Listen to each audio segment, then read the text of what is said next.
وعليكم السلام ورحمة الله وبركاته. بجنو إيتن سنتنا نولي استديوتو. Hayyee guddoo galatoom gaafiif deebii wajjin godhuudhaaf istiidiyoon walitti argamtanii jirtanii waan yaamchi keenya kabajee argamteef guddaa si galateef.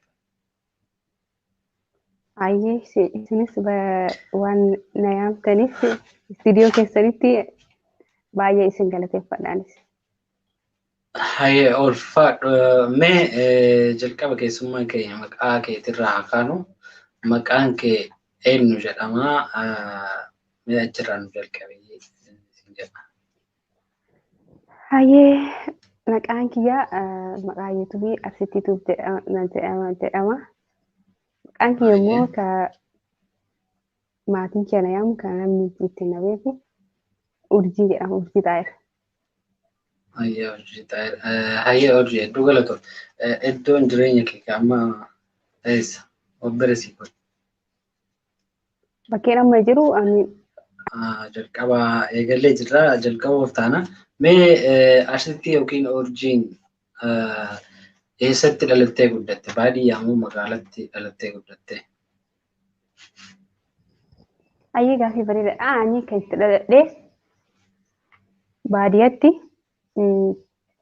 kan baadiyyaa dhaladhee guddee aga kutaa aga jaha barumsa jedhee barumsa isaa kutaa jaha baradhee kutaa jaha jala torbaa yoo ta'u tokkoffaa Saa'udii Gara deemee magaalaatti baate. Hayyee. Saa'udii deemee Saa'udii waggaa 5 ture. Saa'udii irraa galee waggaa tokkoffaa biyya ture. Achi deebi'ee as Dubaayii dhufee ani kan itti guddadhe magaalatti gaxaritti. Garuu amma alhamdulillah gara rabbiin galanni haa ga'u amma karaa amma. Ittiin gosa nyaataa keessaa nyaata kan baay'ee jaalattan? Gosa nyaataa keessaa ani nyaanni asirratti jaaladhu baay'eedha garuu. Keessaa irra ijoo dhabuutu baadhee jettu. Irra ijoolleen jaaladhu foonii lukkulee ni jaaladha. Hayyee dooroo. Lukkuu kan sirriitti hojjetanii akkasitti isinlee ni sirriitti jaaladha. Injira foon horii tokko qiliqlii nyaamaa isas baay'een jaaladha. Nyaata aadaa keessaa mootu iyyuu micirraan sirriitti jaaladha. Aannan itittillee akkasumas sirriitti jaaladha. Hundaayyuu baay'ee jaaladha. Garuu irra caalaa sirriitti kan jaaladhu nyaata aadaa keessaa marmarii sirriitti jaaladha. Kadhadhaan sukkuumamee bakka hojjetamu tokko. Isillee sirriitti. Hayyee. Satti aansee Cuukkoo. micirraa jechuudha. Hayyee micirraa yookaan cuukkoo hayyee beekamaadha. Baay'ee jaalatta garuu Arsittiin yoo akkanas ilaalu nyaata ulfaataaf mimmi'aayaa sirriitti beekamu nyaatta. Mee Arsittiin Rabbisittiin fedhiniiti utuu nyaata kana nyaataa fi waan dhugaatii keessaa gosa tokko qofa fayyadami siin jedhanii maaliif maal qofa fayyadamtee kaawwan mara isaaniis ta'e waan amma jaalattu kanneen keessa? Waan amma jedhamtu kana keessa tokko qofa nyaata amma jaalattu waan akka cuukkoo marmaree maal marqaa waanuma ta'e keessaa nyaata gosa tokko qofa nyaatte yeroo hundaa yoo siin jedhan akkasuma dhugaatii keessaallee dhugaatii gosa tokko bishaan haa ta'u waan biraatu haa ta'u gaafa siin jedhan kam keessaa filattame kam dhiista? Kam dhiisuu hin dandeenye? Sababni itti dhiisuu hin dandeenye maali? Yaa ta'u garuu bishaan maal aduu waa'ee bishaan dhorgatanii dhugaatii keessa aannan itittuu hin filadha. Bishaan hin Aansee mootu haa ta'u aannan itittuu hin filadha. Baay'ee. Aannan itittuu hin filadha. Achirraa kaasee mootu nyaata aadaa keessaa nyaata aadaa keessaa immoo nyaata nyaanni asitti. Nyaata gosa tokko qofa guyyaa hundaa nyaata gosa tokko nyaatta. Dhugaatiillee gosa tokko dhugda. Bishaan haa ta'u, aannan haa ta'u, Akkasumallee nyaata foon horii jechuudha. Akka haala gaarii hojjetamee ilaali. sirriitti akka hojii lukkuutitti gisee ayyaanaaf hojjetamu akkasii hojjetamu san foon horiitii fi biddeena hanni lamaan filata waan foon bichaa nyaadhu naannoo mana biddeena daarii manaa kaan aanaa isittu wanti dhugan immoo aanaa isittudha. Yeroo hundaa waan garuu jireenya gaalessine gaafa foonii fi aannan qofa filattee yeroo tokko nyaata tokko san nyaatta. Gara gaafii keenya itti aanutti yaada barruuti. Mee arsittiin nama akkaan jaalattu kan illee akkaan si jaalatu jira. Garuu maatiin keessan akka ati nama isa wajjin bultii godhattu yookaan akka ati isatti heerumtu hin barbaadu. Yoo isatti ka heerumtu taate si waaqannaa yookaan ati teennaa miti isin jinnaa yoo jedhan maatii kee filattamoo nama jaalattu san filatta akka arsittiitti meeqa? Haa ta'u namni sun sirriitti wal jaalanna. Namni sun wal jaalannaa garuu namni san maatii kiyya fedhu jechuudha. Maatiin hin fedhu atillee hin jaalattaa innillee si jaalataa. Garuu gaafa nama kanatti ka dabalamtu yookaan isa wajjin bultii ka godhattu maatiin ati teennaa miti si waaqannaa siin jedhu. Maatii kee filattee isa dhiistamu isa filattee maatii kee dhiista. Sababbiin ati yoo isa filatte hoo sababa maaliif filatte maatii kee hoo sababa maaliif dhiiste yookaan yoo maatii kee filatte isa sababa maaliif dhiiste maatii kee filatte. Haa ta'u namni ilmi namaa kun baay'eetu jira beektaa akkuma quba harkaa kana harki ilmi namaa kan waliin qaxxaamee jira. Nama sana yoo sirriitti dhugaan isa jaalate yoo inni si dhugaan na jaalate nama jireenya duraa jiruu aga urmii jiru ilma abbaa ilmaa wajjin taane inni waan akkasiitiin inshallah warra birraa taate wanta keessa yoo fedhu ta'e maatii amalaan ni kadhadha. Amalaan tasgabbeessee hin kadhadha. Nama kanaanis jaalladhee isaan jiraachuu hin danda'u ምናምን jedhee maatiin xumuraa kadhaa bira tareera. Yoo ati isatti ka heerumtu yookaan isa wajjin bultii ka godhattu ati mucaa keennaa miti intala teennaa miti sin barbaannu sin jedhani kadhaa bira dabre. Murteedha amma ba'a. Lamaan keessa. Nama isa dhugaan sirriitti jaalladha. Onni jira sirriitti jaalladha. Atillee jaalatta innillee si jaalata. Laa qoosii maala inni sirriitti jaalata anis sirriitti jaalladha. Wayin inni kana inni na jaalatu beekuu hin danda'u ofii kiyyaa keessa kiyyaa beekuu danda'a hagam akka isa jaalladhu nama sirriitti dhugaa jaalala onneen irraa oo isaaf qabaadhe maatii keessuun bakka maatii dhiisee isa wajjin jiraadha. Ani garuu murteen kiyya isaa dhuguu sirrii na jaalatu san dhiisurra maatii kiyya dhiisee isa wajjin jiraadha. Maatiin kiyya mootiyyuu ofiinuu deebi'ee natti araaramuu danda'an. Maatii si guddisee haga ati gaheettu haga naan si gahee kana dhiistee jaalallee keessanii maatii kee kana gattee warrillee si waakkatee yoo jedhe sanirra filatta. Sirriidha jechi kan kee sirriidha lafa abbaan ofiin hojii lafanii haadha jechuun keessattuu abbarra haadha jechuun waamee dhuunfatee garatti nu baadhattee kachirraa akka geesse dhalannes aartee nu guddistee. Garuu mootuu fedhii kiyya isaan na urgamoo nama san dhugaan jaaladha. Ani garuu dhugaa sitti duraan nama jaaladhee nama sanii wal dhabee jaaladhee aga nama gootus argee jira. Mudannoon kun na mudatee jira. Waan kana ta'eef. Kanaaf warri Allah rabbuun kadhadhaa ittuma nama sanitti deemee rabbii kadhadhaa. Warri arsitti guddaa galatoom mee gara gaafii ijoo tokkotti deemuu fi gaafii wal fakkaataa ta'ee gaafichi nama tokko hin jaalatta. Nama ati jaalattu san maatiillee siin eeyyamne yoo nama kanatti ka heerumtu taate wanni si mudatu waa namaadha. Nama kanatti hin heeruminii siin jedhan. Inni akkasuma si jaalata. Inni yoo guyyaa takka illee wajjin ka dabarsinu si barbaada. Yoo siin jedhe nama sanitti heerumtamoo nama sanitti dhiistaati. Wal jaalattanii garuu yoo isa wajjin ka bultii godhattu haalli ta'u yookaan jireenyi ta'u gaarii miti gaarii isiniif dhiisi yoo siin jedhanii namni hundi sitti ka'e guyyaa takka illee taatu waliin jiraadhee itti jettamoo nama sana dhiistee irraa baqatta. La amma jechi gaafiin duratti suni namni sun dhugaan nama isa jaaladha isa sababa rakkee ofii kiyyaa dhiphatu dhiisurra yookiin jaalala isaatiin miidhamuu irraayyuu of baraaruuf jaalala isaaf qabuuf jecha isaa ni filadha siin jedhee miti. Kana mootu ni filadhu maaliif yoo ta'e nama hafdinadha.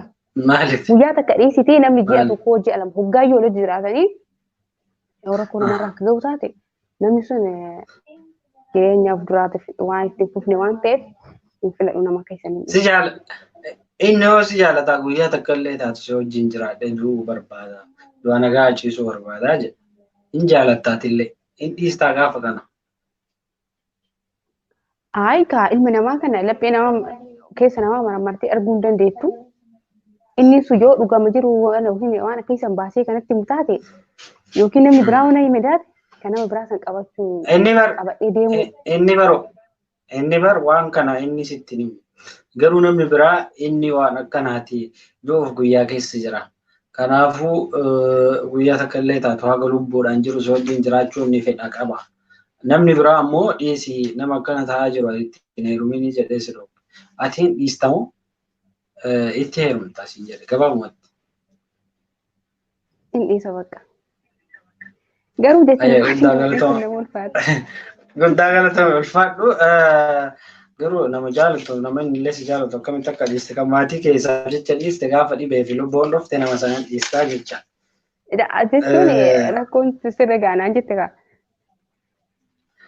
Rakkoon sirra gahaa jedhamtee anillee jennee rabbi rakkoolee sirra hin geessini. Rakkoo sana baqachuuf nama jaalatu sanallee hin dhiiftaa jecha. Gabaabaa bira kunna mee biyya Arabaa akka dhuftu asitti maaltu si kakkaase yookaan fakkeenya maal godhattee dhufte? Gara biyya Arabaa akka deemtooti maalirraa kaateeti biyya Arabaa deemuu filatte? Gaafii bareedaadha. Gaafiin kun yeroo tokkoffaaf biyya Arabaa deemuuf ka'e hiriyaa qabaa. Hiriyaa kiyya san itti osoo innis deemeetiin paaspoortii baafachuu jalqabe. Deemee mattaawqaa kiyya baafadhee garuu dura yeroo duraatiif maatiin kiyya tiyya si barsiifadha na bira teettaa. Hin qabnu namni biraan qabne sidhumaa namaan ta'eef namni hin jiru na bira teettaa bakka waan ati yaadde marasiif godhaa naan jettee turte. Kazani intalli abbeeraa hiyyaa jechuun intala obboleessa abbaa hiyyaa biyya alaa jirti. Anaa fi hiriyaa obboleettiin isii ani kutaa 5 baradha. Obboleettiin isii immoo kutaa 4 baratti. Kutaa 6 baradha. Obboleettiin kutaa 5 baratti. Kazan akkanatti barii eebaluun teennaa Dubaay viizaa naa hojjechiisaa jirti. Dubaay deemuudhaan aan jetti. Anaaf si waggaa tokko bichaa ol dursinaa ol duraa duuba jirra. Waggaa tokko si dur jira. Kazan bakka galee haadhatii jechuun bakka maal jedhee akkasii waan an jedhe nan diddoon hundaayyuu bakka waan ta'e hundaayyuu eshinaa jetti. Tolee qofa. Wallaahi yaa rabbi haati jechuudha wanumaan jedhamu amma sa'a kana dawwalee osoo wanta akkana eshimeetti bakka isin. Kazaan itti yaadaa oolee guyyaa kana guutuutti jedhe akkam jedhee amansiifadhaan anillee biyya Arabaa deema jedhee itti yaadaa oolee galgala galee. Qaniisaan galaal mana kana ho'ite dafee buna danfisee iraatii dafee dalagee wantoota qopheessee namni hundi arafu eegee addatti namni arafu eegee akkanatti barii eebaluun ala deemuu hojii anillee ala deemu malee abbaan kiyya mana lammataa qabaa isaanii araaramoo fuuldura deemanii jiranii gazaan anillee deemu malee namni deemaa jira biyya alaa deemee akkana godha akka eebaluu isaan godha ilma qasaa maa jedhe. Dhugaa jechuudha. Bakka yeroo sana dhimma qaba haadhatii jechuudha. Waan an jedhu hunda hin diddu. Kazaan bakka achi booda ati ishii hin deemtaa hin mari'adhaa hin deemtaa bakka naan jette gammachuu halkan san bakka rafuu akkasumatti oduu ta'uu na bariite rimne qabuu dibdee boru malee iftaan Addis Ababaa deemneetiin deemuunaa alhamdulillahi. Ganama obboroo kaatee deemtee edanan itti mee bulee obboroo deemtee mattaawqaa bulchiinsa gandaa irraa naa baaste bariisaa san immoo magaalaa jechuudha magaalaa san deemtee qotiyyoo tokko naa gurgurte.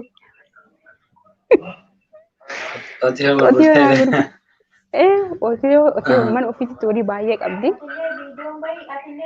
Qotiyyoo naa gurgurte. Kazaan bakka isin qotiyyoo naa gurgurte naani. Ani kan kee ilma abbeeraa kiyyaati ka obboleettii isaa ala deeme jette sanii isa wajjini Addis Ababa deemnee ka awwal marraadha dhugaa hadamayyuu deemee beeku. Addis Ababa deemnee ani bakka Addis Ababa gennaan namu biyyi Arabaa Addis Ababa manaa taate bakka ani Addis Ababa deemee fatta bakka kiyya qophii godhadhee guyyaa afur sadii naa qaxaree galee bariisaan deebi'ee guyyaa sadiin booda deebi'ee filosoofii hunda fixee achi hiriyaa tiyatti himee hiriyaan tiya bakka yetti bakka akka madiinatti taatee baay'ee wal jaalanna alhamdulillah ammallee bakka kan deemtutti bakka imimmaan bootte bakka bira darbee imimmaan bootte isillee suutumudhee tasgabbeessee amansiisee achi yoo deemisi yaamaa jedhee isiin garuu anama ala deemuuf feetu kazaan isi hojii ala ani kan kee bakka osoo mata kan turin Dubaayin kun muta sakau dide Saudi bute Saudi odoman turin ji'a tokkuma akkas ture amsanaa deebi'ee Saudi deeme yeroo sanii kaka'umsa naa ta'e akka tasaa ta'eef malee itti yaadetti miti garuu kan biyyaa ba'e yeroo sanii. Hayyee hedduu ulfaadhu mee arsittiin guyyaa garmalee gadditee fi guyyaa garmalee gammadde ni qabdi. Mee jiraatu guyyaa kam gaddite akkasumallee guyyaa kam gammadee jettame. Yaa guyyaan ani garmalee gammadee yeroo gara hundaa alhamdulillah ima gammada yeroo biyya Arabaatii galuun kana warra keenya bira deemu suudirraa yeroo lama galee yeroo tokko waggaa sadi fixee boqonnaa deemee maatii kiyyaalee deebi'ee waggaa lama turee galee yeroo tokkoffaaf galuun kana baay'ee gammadee obboleessi kee yeroo an biraa deemu xiqqishuudha narra dhalatee bakka yoo ani Saawudirraa waggaa sadi turee dhufu obboleessi dheeraa tokko ta'e kazaan boolee afuutti na dhufee akkatti maramee laala akkamitti yoo bakkanatti guddatte jedhee akka manitti bakka akkaanitti simadhee bakka yeroo maranii gammada alhamdulillah galan rabbiin bini itti aansee mootu gammachuun haga ammaa yoo yaadadhullee bakka laphee keessi kiyya bakka bir na jedhu guyyaa an jaalallee kiyyaan jaaladhee Kibbota jaalallee kiyya kuni ani garuu yeroo duraati Saawudirraa galeetti kan jaaladhee ani Saawudii yeroo jiru nama baay'ee janajanaa ture. Anis akkasuma namni janajana yeroo namni janajanu ofii kiyyaa dhaqeen janajanii namoota dhufee na janajana. Nama hundaanuu maqaa ishee jedhaani yookaan immoo ofii dhugam jirtu itti makaa isheen jedha. Asii galee mucaa takka guyyaa takka osoo argin isaanii wal jaalannee akkuma bakka wal barannee oduu wal baran odoochi kolfinu keessuma jaalalli illee nu lachurraa jaalalli maddite kazaan wal jaalannee bakka biyya Arabaa deebi'uudha jedhanii an Araba deebi'u malee Dubaayii deemuudha minaan jedhe garuu waggaa tokko fa'i ture biyya asii galee Suudirraa galee jechuudha. Kazaan bakka maatii kiyyatti ergadhu maatiin keessii faqqadani nika na hidhattee bakkaati inni garuu amma manatti heerumtu malee maamnaan jedhee maatii keessatti ergadhu maatii keessatti jedha nikaa na hidhatta isin boodan deemaa jedheeni maatii kiyyaan dhaqanii maatii kiyyaan didan. Gabbara birrii 60 tokkoffaa akka waan nuti inni birrii jedhee irraa dheessu 60 kaffaltu dura haati kiyyaan didde qidimaa diddeeti dawwalanii asallaa jiran ayaamanii gaxarii jedhanii maatii keenya cinaa si gaxarii deemee simbudumaa na yaaman jedhee galgalum kana ka'ee deemee yoo dhufuun duunatti kokkolfaatiin maana kolfa waan kolfaan irraa agartee natti kolfitanii jedhanii ture yeroo duraa nama baay'ee natti fidanii maatiin didaa ture gazaan achiin booda akkana namni dhufee fedhii kan keetimoo oduu atiin beekisi duuban nama dhufe turannaa eenyumni jennaan eebaluu akkana akkas naan jedhan anumatu sunitti ergee jedheeni gazaan achiin booda akkamiin nama sii ta'u moo akkamitti nutti erguu dandeette anjatti haati kiyya waqaa gadi fageenya na gaafatte alhamdulillah waan nan jaalala qabeenya achi duubarra dhufti baay'een jaaladha amman qaanfadha garuu sirriitti jaaladha kanaafuu tole jedha kaza tole jedha dheeni achiin booda haati kiyya lakki abbaa keellee gaafannee namunda gaafannu malee akkanatti isin jennuun maal abbaan kee fedhii ana man jaaladhe malee fiigiddi na gurgurtanii miti jedheeni isin booda faazaritti illee himanii namichi gaafa duraa dhufe isin deebi'a bakka eegasiin jaalattee jedhanii warra mucaa qoratanii isin booda eessa jedhanii gaafa isaan ishiidhaan kana dhaqanii achiin fuudha birri 60,000 ani 60,000 kana birri 60,000 na ajjeesee sila goggumaa na kaffala toddeen dawwalee gaafa dhiyaata ta'aa jira. Simaatu biyya dadhisiinutu beeka waan irraa fuunuu kan jedhan. Isaan achiin fuudha baqa lakka akkasiin godhina mucaan barataadha namni jedhee baqa yeroo dubbatu jammare siyoon si galchee tokko jiru dadhisinaan jedhanii. Irraa kana taate. Kaasaan achiin fuudha birri. Birri 30,000 bakka 50,000 jedhanii 50 bilibsiin kun jedhaniini afaan manaa birri 5,000 kennanii dhumsan naan jedhanii isaan garuu waan jedhanii beektaan haarosoo biyya namaa jira birri 60,000 ta'e uummata kan jirtu anuyyuu irraa kaffala garuu mootu kun deegal yoggaa tokko aanoochu birri qabu sileensi maal isaatti harka isaatiin beektanii akka taatanii bakka lolee balaa buusee baqqaanii aaree warri keenya hin oodan warri keenya yoo alloole baqqaamsa isheedhan baay'ee tokko baqqaanaa jaalatanii waan an jedhee hin jiran. Kazaani kada achi inni baqaa warra nuraa tasgabbeessi minaan jechaa ture warri isaa baqqaan maayin baqatanii 60,000 yoo jedhan baqa maal jechuun 60,000 jedhanii achi booda mucaan inni ofi tasgabbeessee as deebisee nu garuu nu namaan hojjaalan jidduu lamaanitti rakkannee jirra. Kazaan alhamdulillah birrii 20,000 keenya deebisee fi ani garuu 20,000 jennee 30,000 fidanii dhufan jedhee kadhadhee fi jedhanii adii waan gabbaatti fixuun dadhabdu jedhanii 20,000 fidee 8 fidee. 60,000 irraa akkasitti walakkaa muluu gabbuusteeti. Yaan akkasii 40 irraa buuseef. Ayyee guddaa galatoomi ulfaadhu gaaffii keenya xumuruuf jirra gaaffii lama qofa naa hafe. Ayyee amma gaafiin amma kun xiqqishu si jabaata maal jedha seetaan gaafiin otoo karaa deemtu nama lama wajjin karaa deemta abbaan manaa keetii fi obboleessi keetii rabbiin fidiin lamaanuu wal bira dhukkubsatanii fuutee hospitaala yoo geessitu doktorri sa'aatiin kiyya dhumatee jira nama tokko garuu si yaala tokko si yaalu yoo sin jedhe dursa obboleessa kee yaalchista moo abbaa manaa kee yaalchista? Sababbiin ati abbaa manaa kee yaalchistuuf maali? Yoo abbaa manaa ta'e yoo obboleessi kee ta'e hoo maaliif obboleessi kee yaalchistaa? Abbaa manaa kan kee dhiistaa? Mee kam filattaati? Kamiin dursa dhaqqabuu barbaachisa? Maaliif? Amma ati kanaan jettee obboleessa kee abbaa warra keetiin namni lama ta'an nama lama ta'an nama sadii isaanii karaa deemna. Isaan lamaan keessaa isaan lachuu yookiin dhimaman sa'aatii doktoriin hojii isaa geessee bahutti yookiin isaan lamaan keessaa tokko si yaaleetiin bayoon sin jedhe kam yaalchifte? Tokko si yaalaa jedhee kam yaalchifattaa jedhee doktorri si gaafata. Abbaa manaa naa yaali jettaa moo obboleessi kiyya naa yaalitta? Jarri yoo yaalan argatiin hin duuti haga saniif. No, dhukkubsatte lachuu dhukkubsatte wal qixa osoo karaa waliin deemaartu garuu doktorri nama tokko keessaa filadhu si yaala jedhe. Hin duutii osoo hin ta'in ati dursuma eenyuun oolchitaa? Duuni waan biraati jiraachuu waan biraati. Dursa eenyu haa yaalamu jette. Doktora si gaafataa waraanaa miti. Doktorichi obboleessi si yaalu moo abbaa manaa si yaalu jedhaara. Obboleessi naa yaali abbaa manaa kiyya dhiise taani. Akka godhee yaalachuun jaaladha. Akka gootu si beeku gaaffii doktoraa deebisuun si dhagahanaa miti.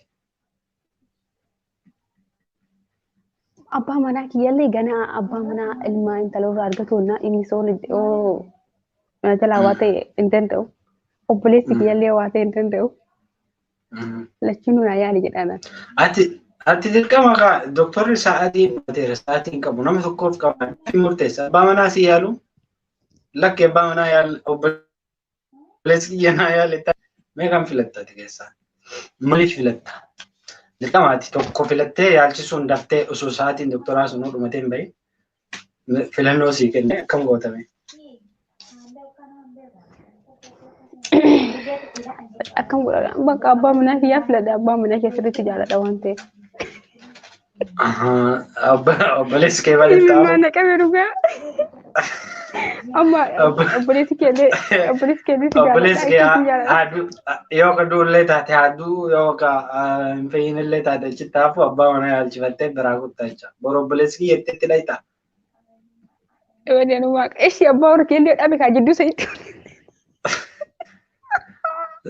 So kanaafuu ati gatee obboleessi kee qooyi kaa abbaa warra kiyyaa gatee obboleessi kee yoggii yaaladhe obboleessi kiyyaas abbaa warra kiyyaa negatee dhixa. Yoo abbaa warra kiyyaa dhiisallee obboleessi kiyyaa abbaa warra kiyyaa dhiisee obboleessi kiyyaa obboleessi negatee dhixa. Yoo abbaa So obboleessi ati dhiisee abbaa amma warra kiyyaa illee obboleessi ati bar ati amma filannoo qabdu bakka filannoo qabdu abbaa mana. lachuuyyuu yaalu bakka. Ola Laala qaxxaamu. tokko yaaluun dirqama ka tokko yaaluun lama wal bira miidhuu qabdu. Heera natti aanu jettu abbaa manaa filadheetti abbaa manaatiin si haa qabnu. Meebi asirratti hordoftoonni keenya yaada qaban nu qooduu danda'u. Mee gaafii xumuraa oduu hamaa takka dhaga'e. Asittiin afaan Ingiliffaatiin subscribe fi congratulation jechuun beektu jedha. Mee na wajjin jedhime jara lamaan kan. Ani subscribe jechuun beekamaan dharumaaf akkas godha malee jechuun wallaallee. Mee jedhan si dhaga'a. Guyyaa koongiraashinii. Jedhi jedha. Ana gayyootu bira ba'ee waan sanuu beeke malee hin beeku koongiraashinii kan.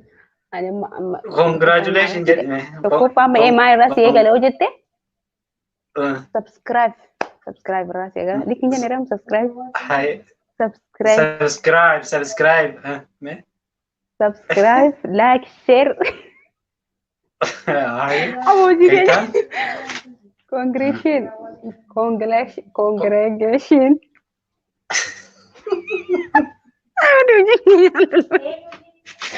Oh my God.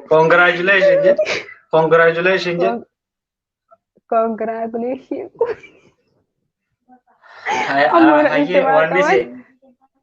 Wanni si haamatan dhugaadha. Egaa har'a gaafii deebii keenya hagammaatti waliin goonee kanumaan xumurraa guddaa galatoomii ulfaadhu. Carraa xumuraa dhaamsa yookaan ergaa nati obboleewwan keetiif qabduu fi akkasuma hojii yuutuubaa kana hojjetaa jirtaa dhaamsi ati dhaammattu yoo jiraate carraa kanatti fayyadamii dhaamsa dhaamadhu.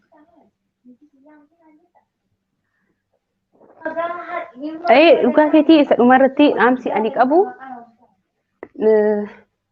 yuutuubii anaafis yuutuubii naaf haarawaa yuutuubii addisii banadhee asumaan hordoftoonni looniitu istiidiyoo viidiyoo kana ilaaltan akka maatii naataa kan jaalalaa fi kabajaan isin gaafadhaa ilmaan oromoo hundi keessanuu qaqqaaliiwwan gaggaariiwwan addunyaa kana irratti argamtan hundi keessanuu isin jecha achitti aansee mootuyyuu walaa jajjabeessinuu walaa guddifnuu dabaa fi abbatu qajeelfataa gowwaan baay'atti kolfanii gowwaa ofii immoo hojii saalfatanii jettee oromoo yoo mammaattu kanaaf nu walaa jajjabeeffannu viidiyoo namaa tokko yoo agarre akka bira darbine wal ilaallee laayik oligoonee viyuu waliif yaa guddifnu akkasumas warroonni yuutuubii gurguddaa qabanii akkasaa ta'e inshaallah viidiyoon sun bira jettee abdii qaba.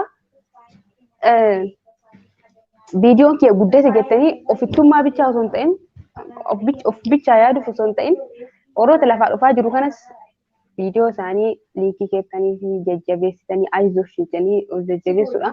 Nuyi miti malee sabni biraa garuu baay'ee argaa jirra wal jajjabeessanii maaliifoo ta'ee namni keessattuu ijoolleen Oromoo yuutuubii kana addisii reefuu barataa jira. Waan namni dura hifatee gara chaanala biraatti yuutuubii dhiisee gara biraatti akka darbaa jiru addisii reefuu nama yuutuubii nu addisii nuuf taate namni dur miidiyaa kanarratti miidiyaa namni hin fayyadamne hin jiru miidiyaa namni hin beekne hin jiru iyyuu kanaaf walaa jajjabeessinu wal bira haa dhaabannu kan beekne itti haa agarsiifnu akkasumas maatii waliif haa taanu wal jajjabeessine ayizoo jennee yuutuubii olii haa guddifnu harka walaa qabanii. Ayyee guddaa ulfaadhu arsittiitti yoo fe'u galatoomii yeroo kee gubdee gaaf deebina wajjin gooteen maqaa nooleetiiviitii fi hordoftoota gootiitiin guddaa si galateeffadhaa ulfaadhu qophii biraan haga wal agarrutti asumaan nagaatti assalaamu alaikum warahmatullaahi wabarakaatu. Wa alaikum assalaam warahmatullaahi wabarakaatu.